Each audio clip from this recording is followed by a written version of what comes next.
আজি তোমালোকক মই দুটা চলকযুক্ত ৰৈখিক সমীকৰণৰ বিষয়ে আলোচনা কৰিম। তোমালোকে আগৰ শ্ৰেণীত অষ্টম শ্ৰেণীত এটা চলকযুক্ত ৰৈখিক সমীকৰণৰ বিষয়ে শিকি আহিছা। এটা চলকযুক্ত ৰৈখিক সমীকৰণটোক আমি ax + b = 0 আকাৰত লিখিব পাৰোঁ। তোমালোকে সিম্পলিফাই কৰাৰ পিছত সদায় এনেকুৱা ফৰ্মেট পাবা, য'ত a আৰু b বাস্তৱ সংখ্যা হয়নে? বাস্তৱ সংখ্যা। এই সমীকৰণটোত ax + b = 0, এই সমীকৰণটোৰ অজ্ঞাত ৰাশিটো হৈছে x। xৰ মানটো আমি উলিয়াব লাগে ন। ইয়াত চলকটো হৈছিলে x।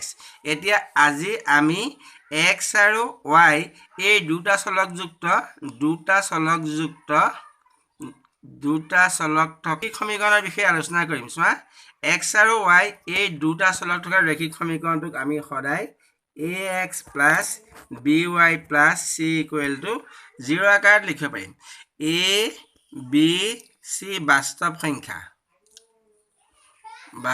সংখ্যা আৰু a আৰু b দুয়োটা একেলগে শূন্য হ'ব নোৱাৰে। অৰ্থাৎ এই শব্দটো আমি এনেকৈও লিখিব পাৰোঁ, a² + b² ≠ 0। ইয়াৰ অজ্ঞাত ৰাশি x আৰু y। এই x আৰু y মানটো আমি এই সমীকৰণটো সমাধান কৰি উলিয়াব পাৰোঁ। তোমালোকক পিছত মই ক'ম, এইটো ax + by + c = 0 এইটো এটা দুটা চলকযুক্ত ৰৈখিক সমীকৰণ। ইয়াৰ এটা সমীকৰণৰ কাৰণে অসংখ্য সমাধান থাকিব, কাৰণ ই এটা নিৰ্দিষ্ট সৰলৰেখা বুজাব আৰু সৰলৰেখাত থকা সকলো বিন্দুৱে এই সমীকৰণটো সিদ্ধ কৰিব। এতিয়া চোৱা, আমি যিকোনো দুটা চলকযুক্ত ৰৈখিক সমীকৰণক এইটো আকাৰে লিখিব পাৰিম। ধৰি লওক তোমালোকক মই দিলোঁ 2x + 3y = 9.35। 5টো পুনাপুনিক। এই সমীকৰণটো আমি এইটো আকাৰে লিখিব পাৰিম। চোৱা কেনেকৈ লিখিম, চোৱা 2x + 3y - 9.35 পুনাপুনিক = 0। ইয়াত a সমান কিমান? a সমান 2, b সমান 3 আৰু c সমান -9.35 পুনাপুনিক। হ'ল নহয়? ধৰি লোৱা তোমালোকক দিয়া হ'ল x = 3y। ইয়াকো আমি তেনেদৰে লিখিব পাৰিম। চোৱাচোন, ইমপ্লাইজ x - 3y = 0। ইয়াত ধ্ৰুৱক পদটো নাই, গতিকে ইয়াত a সমান x ৰ সহগ 1, b সমান -3, c সমান 0। আকৌ ধৰি লোৱা তোমালোকক দিয়া হ'ল y - 2 = 0। ইয়াত কি নাই?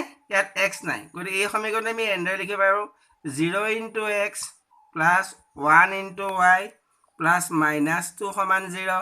গতিকে a সমান কিমান হ'ব? 0, b সমান 1, c সমান -2। একেদৰে ধৰি লোৱা তোমালোকক দিয়া হ'ল 5 = 2x। এই সমীকৰণটোকো তোমালোকে আদৰ্শ আকাৰত লিখিব পাৰিবা। কি হ'ব? Implies 2x - 5 = 0, implies 2x + 0 × y + -5 = 0।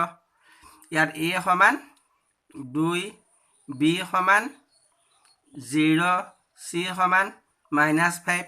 ইয়াৰ পিছৰ ক্লাছত তোমালোকক মই ক'ম যে এই প্ৰত্যেকটো সমীকৰণ এটা নিৰ্দিষ্ট xy সমতলত এটা নিৰ্দিষ্ট সৰলৰেখা বুজাব আৰু সৰলৰেখাত থকা প্ৰত্যেকটো বিন্দুৱে সমীকৰণটোৰ একোটা সমাধান হ'ব। গতিকে এই ax + by + c = 0 সমীকৰণটোৰ আমি অসংখ্য সমাধান পাম।